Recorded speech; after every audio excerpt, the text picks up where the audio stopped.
அன்பார்ந்த செல்வமக்களை, உங்களை எல்லோருக்கும் வணக்கம்.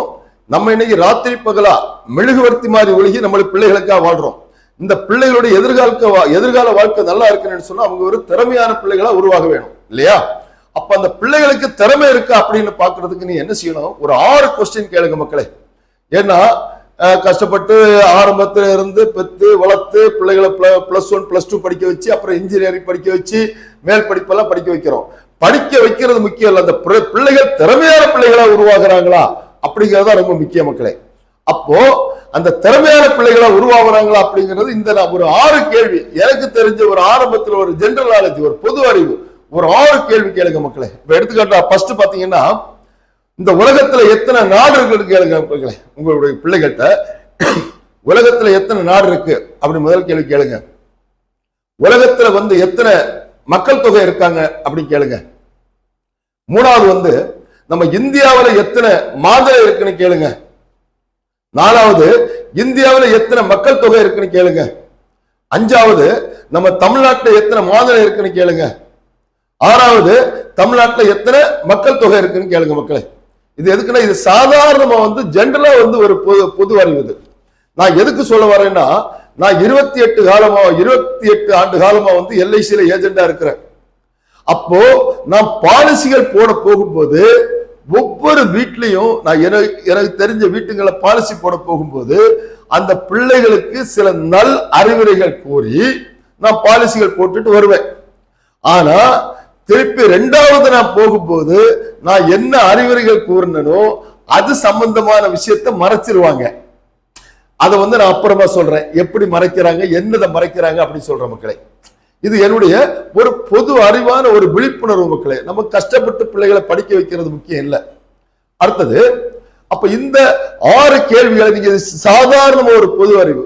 நம்ம பிள்ளைகள் ஒரு பெரிய விஞ்ஞானி ஆகணும், ஒரு IAS ஆகணும், ஒரு டாக்டர் ஆகணும், ஒரு IPS ஆகணும், ஒரு பெரிய தொழிலதிபர் ஆகணும் அப்படிங்கிற எண்ணம் ஒவ்வொரு தாய் தந்தையருக்கும் இருக்கும். அப்ப அந்த எண்ணங்கள் மட்டும் இருந்தா போதாது, அந்த எண்ணங்களை நிறைவேற்றக்கூடிய பிள்ளைகள் திறமையான பிள்ளைகளா இருக்கணும். அதுதான் ரொம்ப முக்கியம். அப்ப அந்த பிள்ளைகளுடைய திறமைகள் என்னன்னு விசாரிக்கிறது தான் இந்த ஒரு 6 கேள்விகளை கேளுங்க அப்படின்னு. அப்ப நான் ஒவ்வொரு வீட்டுல போய் கேட்கும்போது பிள்ளைகள் இந்த கேள்வியை நான் கேட்கும்போது அவங்க எதுவுமே எனக்கு தெரிஞ்சு நிறைய பிள்ளைகள் பெரிய படிப்பெல்லாம் படிச்ச பிள்ளைகள் கூட நிறைய இந்த விஷயங்கள் தெரியாம தான் இருக்காங்க. ஆனா நான் கேட்பேன், உங்களுக்கு என்ன தெரியும்? தமிழ்நாட்டுல ரஜினி யாரு கேட்டா ஓ சூப்பர் ஸ்டார் இல்ல அப்படின்றாங்க. அப்போ அடுத்தது விஜய், தளபதி, அப்புறம் அஜித், தலை, இப்படி இந்த சினிமாக்காரங்களுடைய பெயர்கள் தான் இன்னைக்கு அதிகமா சொல்றாங்க அப்படின்னு சொன்னா அந்த பிள்ளைகளுடைய மனதுல எது சம்பந்தமான விஷயங்கள் ஆர்வமா இருக்கு அப்படிங்கறத நீங்க புரிஞ்சுக்கணும் மக்களே. நல்லா கேட்டுங்க மக்களே. இப்போ ஒரு உலகத்தை பற்றி கேட்டா தெரியல, உலக மக்களுடைய உலகத்துல எத்தனை மக்கள் இருக்குன்னு கேட்டா தெரியல, நம்ம இந்தியாவை பற்றி கேட்டா தெரியல, நம்ம தமிழ்நாட்டை பற்றி கேட்டா தெரியல, ஆனா சினிமாக்காரனை பற்றி கேட்டா உடனே தெரியுது மக்களே. அந்த அளவுக்கு மக்கள் சினிமால மூழ்கி இருக்காங்க. இன்னைக்கு பாத்தீங்கன்னா 4 வயசு பிள்ளை, இந்த 4 வயசு பிள்ளைகிட்ட நீங்க கேளுங்க, சினிமாக்காரனை பற்றி கரெக்டா சொல்லிடுவாங்க. காரணம், இது யாருடைய தவறு? சினிமாவை பற்றி நான் குறை சொல்ல, நமது வாழ்க்கைக்கு அதாவது என்ன சொல்லுவாங்க, ஒரு என்டர்டைன்மெண்ட், அதாவது பொழுதுபோக்கு தான் சினிமா. ஆனா இந்த பிள்ளைகளுடைய வாழ்க்கையே இன்னைக்கு நிறைய பிள்ளைகளுடைய வாழ்க்கை பொழுதுபோக்கு ஆகி போச்சு, வாழ்க்கையே பொழுதுபோக்கு ஆகி போச்சு. அப்போ நம்முடைய எண்ணங்கள், சிந்தனைகள், நம்ம என்ன படிக்கிறோமோ, நம்ம என்ன பேசுறோமோ, எதை பார்க்கிறோமோ அதுதான் நம்முடைய வாழ்க்கை. இப்ப சரிய வயசுல பாத்தீங்கன்னு சொன்னா பிள்ளைகளை சினிமா டிவியை காட்டி சினிமா படத்தை பார்த்துதான் பிள்ளைகளை ஊட்டுறாங்க 6 மாசத்துல. அப்போ எதை நீங்க ஊட்டுறீங்களோ, எதை குடிக்கிறீங்களோ, எந்த அறிவை குடிக்கிறோ அதுதான் பிள்ளைகளுடைய வருங்கால வாழ்க்கையை அமையும். இதை மக்கள் நல்லா புரிஞ்சுங்க. நல்ல எண்ணங்களும் நல்ல சிந்தனைகளும் உருவாச்சுன்னா அந்த பிள்ளைகளுடைய எதிர்கால வாழ்க்கை நல்ல பாதையை நோக்கி உயர்ந்த எண்ணங்கள் நோக்கி போகும். இது ஒரு முக்கியமான விஷயம். அடுத்தது பாத்தீங்கன்னா, சில பிள்ளைகள்கிட்ட நான் கேட்பேன் கூப்பிட்டு, எவ்வளவு பெரிய படிச்ச பிள்ளைகளா இருக்கட்டும், காலேஜ் படிக்க பிள்ளை, காலேஜ் முடிச்ச பிள்ளைகளா இருக்கட்டும், காலேஜ் முடிச்சு வேலைக்கு போற பிள்ளைகளா இருக்கட்டும், கேட்பேன். சரிப்பா, இப்ப இந்த கேள்விகளை கேட்டதுக்கு அப்புறம் மேக்சிமம் வந்து நிறைய பிள்ளைகள் வந்து சரியான பதில சொல்றது இல்ல.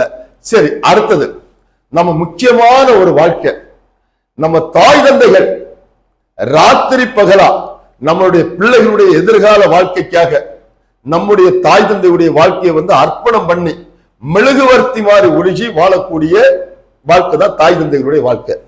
இந்த மெழுகுவர்த்தி மாதிரி உருகி நம்ம யாருக்காக வாழ்றோம்? நம்ம பிள்ளைகளுடைய எதிர்காலம் வந்து ஒரு சிறப்பான எதிர்காலமா வரணும் அப்படிங்கிறதுக்காக வாழ்றோம் இல்லையா? இதுல எந்த மாற்றமும் இல்லை மக்களே. அப்போ தாய் தந்தை தான் ஒரு பிள்ளைக்கு முதல் தெய்வம். மெழுகுவர்த்தி மாதிரி உருகி தன்னுடைய வாழ்க்கையை அர்ப்பணம் பண்ணி பிள்ளைகளுக்காக வாழக்கூடிய 2 ஜீவன் இருக்குன்னா அதுதான் தாய் தந்தை.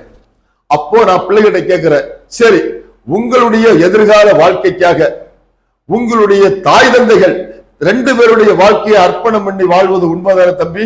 ஆமா. ஒரு பிள்ளை பார்த்து நான் கேட்கிறேன், ஆமா ஆமாங்கள் உண்மை. சரி, இந்த தாய் தந்தைகள் 2 பேரும் உங்களுடைய வாழ்க்கைக்கு அர்ப்பணம் பண்ணி வாழ்றாங்க, இதுல மாற்றம் இல்லையே. அப்ப தாய் தந்தை தானே முதல் தெய்வம். சரி, ஆமா. இந்த தாய் தந்தைக்கு நீங்க என்ன செய்ய போறீங்கன்னு கேட்கிறேன் மக்களே. சுருக்கமா சொல்லிடுறேன், தாய் தந்தைகளை என்ன செய்ய போறேன்னு கேட்டேன். முதல்ல வந்து பொது அறிவு உலகத்தை பற்றி கேட்டேன், முக்கியமா நிறைய பேருக்கு தெரியல. 2வது தாய் தந்தை தன்னுடைய வாழ்க்கையை அர்ப்பணம் பண்ணி வாழக்கூடிய தாய் தந்தைக்கு நீங்க என்ன செய்ய போறீங்கன்னு கேட்டேன். ஒரு சில பிள்ளைகள் சொல்லுது, நான் வந்து நல்ல சாப்பாடு கொடுப்பேன், சரி. அவங்களுக்கு நோய் வந்தா பார்ப்பேன், சரி. அவங்கள எந்த குறையும் இல்லாம பார்ப்பேன், ரைட்டு. வேற என்ன செய்ய போறீங்க? வேற என்னங்கள்? அதான் ஓகே, சரி. அப்புறம் இன்னொரு பிள்ளைகிட்ட கேட்கிறேன், அங்க நான் நல்லா பார்த்துப்பேன், கட்டில் வாங்கி கொடுப்பேன், நல்ல சோறு கொடுப்பேன், நோய் வந்தா பார்ப்பேன், அவங்களுக்கு என்ன தேவையோ பார்ப்பேன். இது சம்பந்தமா தான் எந்த பிள்ளைகள் கேட்டாலும் சொல்றாங்க, சரியா?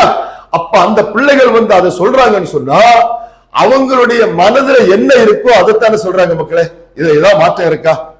அவங்களுடைய மனசுல என்ன இருக்கு அதை சொல்றாங்க, தப்பு கிடையாது. அவங்களை என்ன படிக்க வச்சிங்களோ, அவங்க என்ன படிச்சாங்களோ, அவங்க என்ன பொது அறிவை வளர்த்தாங்களோ அதுதான் அவங்களுடைய மனசுல இருக்கும், அதுதான் வந்து வாயால வந்து வெளிப்படையா வரும் இல்லையா மக்களே? அப்ப நான் கேட்கிறேன், உண்மையில மக்களே நம்ம ராத்திரி பகலா கஷ்டப்பட்டு காலையில இருந்து சாயங்காலம் வரைக்கும் டென்ஷனை உழைக்கிறோமே, சோறு கொடுக்க உழைக்கிறோம். நம்ம ராத்திரி பகலா கஷ்டப்பட்டு வாழக்கூடிய வாழ்க்கை வந்து பிள்ளைகளுக்காக தான் வாழ்றோம் இல்லையா? அந்த பிள்ளைகள் வந்து வருங்கால நம்மளை வந்து சோறு கொடுப்பாங்க, நம்மளை நோய் வந்தா பார்ப்பாங்க, இதுதான் நம்ம வாழ்க்கையா? இதுக்கு அப்பாற்பட்ட செயல்கள் இருக்கு இல்லையா? இன்னும் எவ்வளவு விஷயங்கள் இருக்கு, அது தெரியாம இருக்கு. அப்ப நான் கேட்டேன், ஒரு பிள்ளைகிட்ட கேட்டேன், தம்பி திருக்குறள் படிச்சிருக்கீங்களான்னு கேட்டேன். திருக்குறளா? படிச்சிருக்காங்க. சரி, என்ன குறள் தெரியும் அப்படி கேட்டேன். தோன்றிற் புகழோடு தோன்றுக, அத்தலார் தோன்றலில் தோன்றாமை நன்று அப்படின்னு ஒரு பிள்ளை சொன்னான். சரி, அதனுடைய விளக்கம் என்ன? விளக்கம் தெரியாதங்கள். ஓஹோ, சரி. அப்ப அந்த குறள் எப்படி படிச்ச? அது ஆசிரியர் வந்து இதை மனப்பாடம் பண்ணிட்டு வர சொன்னாங்க, நான் மனப்பாடம் பண்ணிட்டு போனேன், போய் சொல்லு. அப்ப மனப்பாடம் நீ பண்ணிட்டு போனிய ஒழிய அந்த குறளுடைய விளக்கம் உனக்கு தெரியல. குறளுடைய விளக்கம் தெரிந்தால் மட்டுமே நீ வந்து புரிஞ்சு படித்தால் மட்டுமே அதோட விளக்கம் தெரிஞ்சாதானே நீ வந்து வாழ்க்கையில சாதிக்க முடியும். அப்போ தோன்றிற் புகழோடு தோன்றுக, அத்தனை தோன்றலில் தோன்றாமை நன்று அப்படின்னு வள்ளுவர் வந்து 2025 ஆண்டுகளுக்கு முன்னாடியே நமக்கு சொன்னாருன்னா அது எவ்வளவு பெரிய வார்த்தை. அப்ப இந்த உலகத்துல நீ தோன்றினது உண்மை, தோன்றி புகழோடு தோன்றுக. இந்த வாழ்க்கையில வாழும்போது பேர் புகழ் அடையக்கூடிய ஒரு நல்ல பிள்ளையா, ஒரு தலை சிறந்த பிள்ளையா வாங்க, இல்லைன்னா செத்த வடிவது மேல் அப்படின்னு சொல்றார். தோன்றிற் புகழோடு தோன்றுக, அத்தனை தோன்றல் தோன்றாமை நன்று. ஒன்றுதான் இந்த உலகத்தில் தோன்றி ஒரு பேர் புகழ் அடையக்கூடிய பிள்ளையா வாங்க, இல்லைன்னா தோன்றாமல் இருக்கிறது நன்று அப்படின்னு அந்த பிள்ளையுடைய அந்த இதயத்துல பதியக்கூடிய கருத்தாக அந்த பிள்ளை எடுத்துச்சுன்னு சொன்னா நிச்சயமா அந்த பிள்ளை வந்து நம்ம வாழ்க்கையில தோன்றிற் புகழோடு தோன்றணும், இல்லைன்னா தோன்றாமை நன்று, அப்போ நம்ம வாழ்க்கையில சாதிக்கணும், பேர் புகழ் அடையணும் அப்படின்ற எண்ணம் வந்து பிள்ளைகளுக்கு உருவாகும். அப்போ அந்த திருக்குறளை வாயால படிக்கிறார்களே ஒழிய அந்த குறள் வந்து புரியும் அளவுக்கு இல்லை. அடுத்தது, சரி, அது ஒண்ணு.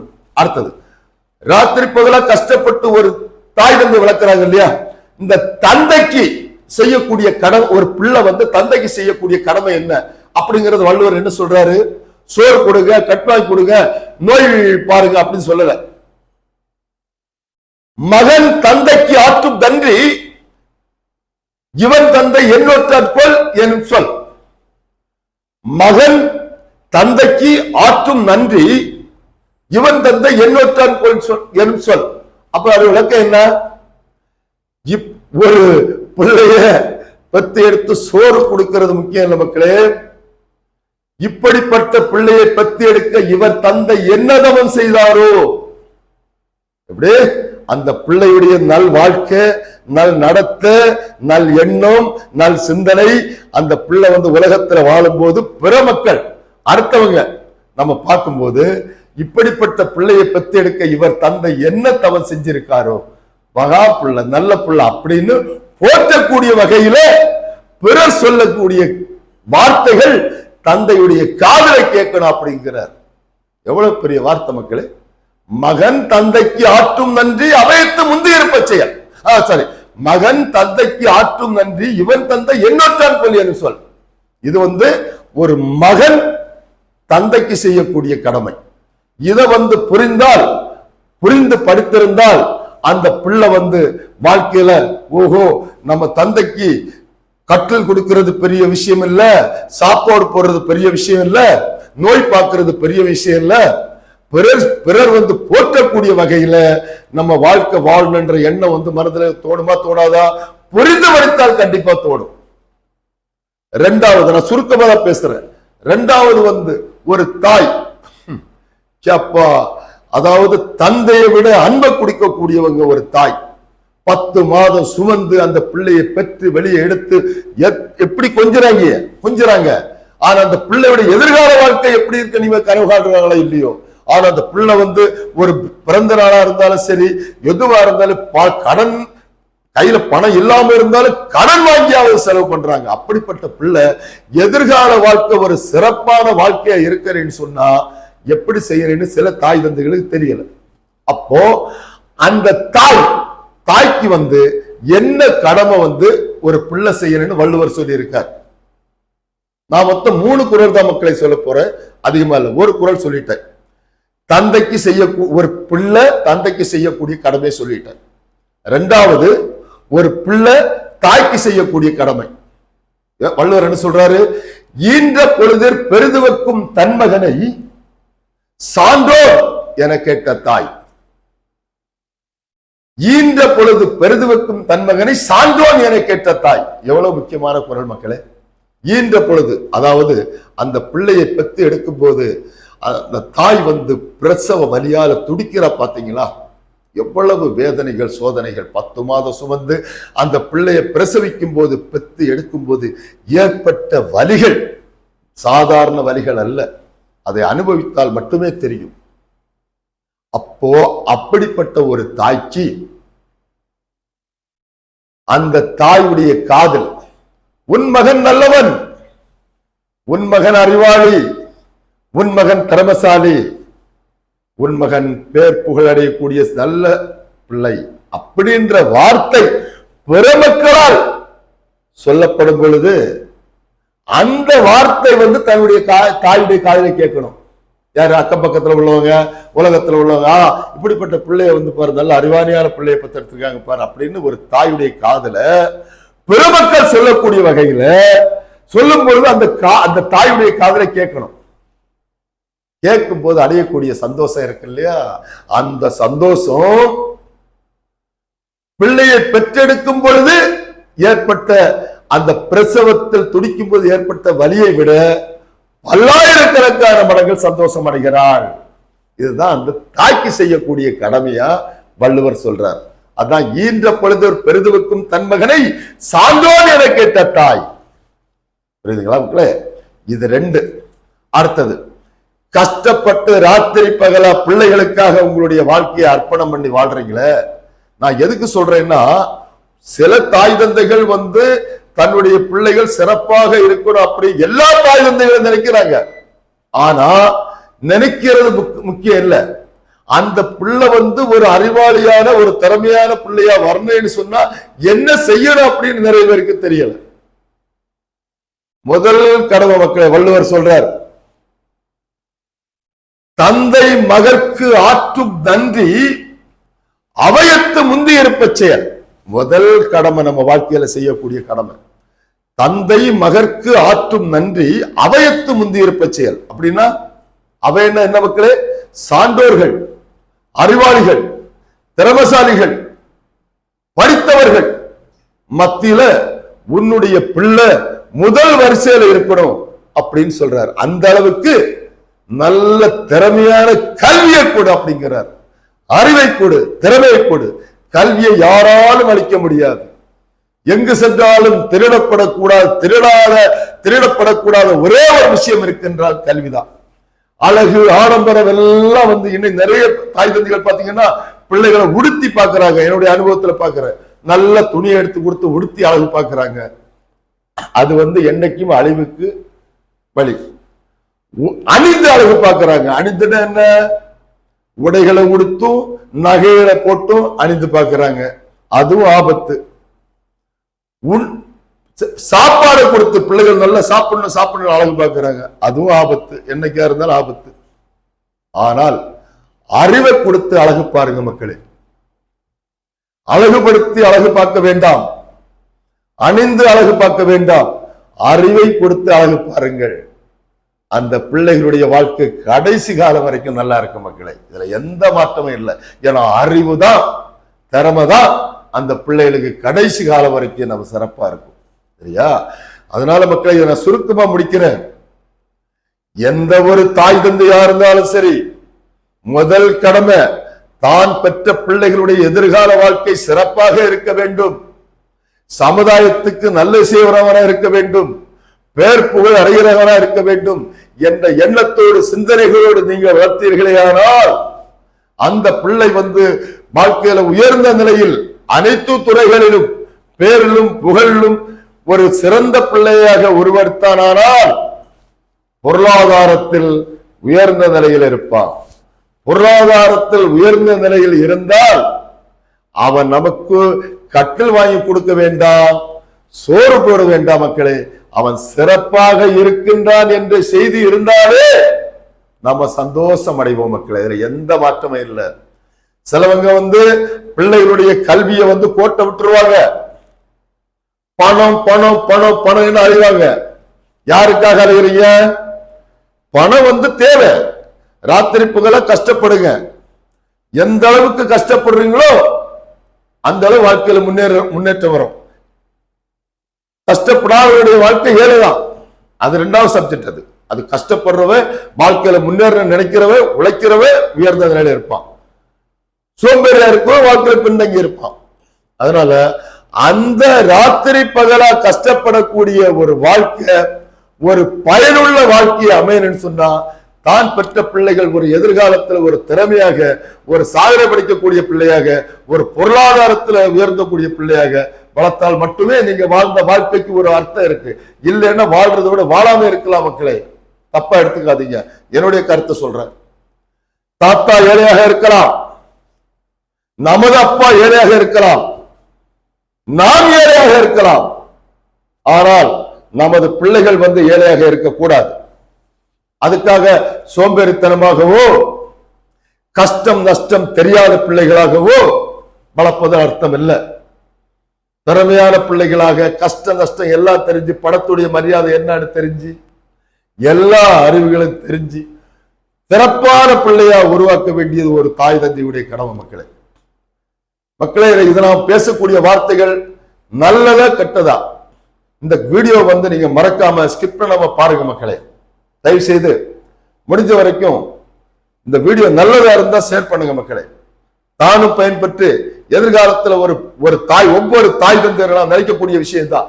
ஒவ்வொரு தாய் தந்தையரும் நாம் பெற்ற பிள்ளைகள் ஒரு சிறப்பான எதிர்காலமான பிள்ளைகளை, தான் பெற்ற பிள்ளைகளை ஒரு எதிர்காலம் ஒரு சிறப்பான பிள்ளைகளை உருவாக்குறதா ஒவ்வொரு தாய் தந்தையருடைய கடமை அப்படி என்று சபதம் எடுத்துக்கொள்ள வேண்டும், லட்சியம் எடுத்துக்கொள்ள வேண்டும், பொறாமைப்பட வேண்டும்.